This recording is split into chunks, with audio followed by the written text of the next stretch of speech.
Welcome to Daily Carnivore. Today I have a BBBE&C full day of eating for you. Don't worry, the cheese is only for breakfast. So I'm doing some bacon egg chaffles, and I'm experimenting here a little bit with cooking my bacon. You can see I have that cut down small so it'll fit in my little chaffle maker.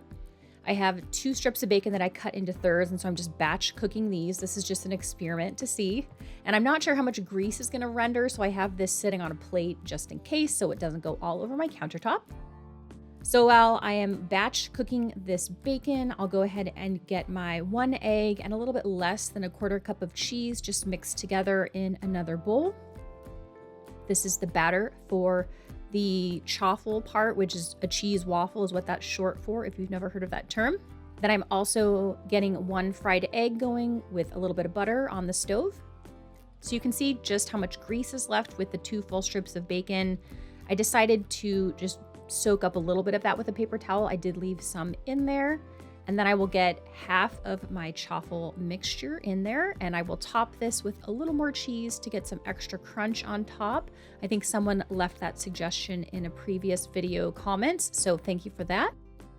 This did seem to poof up a little bit more than usual. Not sure if that's from the bacon grease or if it normally does that, but I'm getting this out of the chaffle maker. Both the bottom and top were fairly crispy, which was good. And then I'll get this second batch of the batter in there.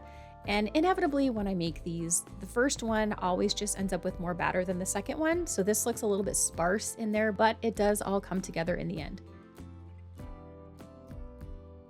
Here I am just assembling this with bacon, egg, and more bacon on the top.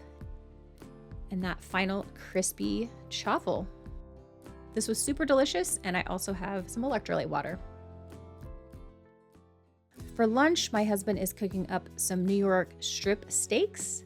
We didn't add any butter to the pan. Usually we do, but this is just all of the fat rendering out that he is basting with those steaks here. This is just a really simple and easy, get a steak in a pan and eat it for lunch. We did top it with a little bit of butter.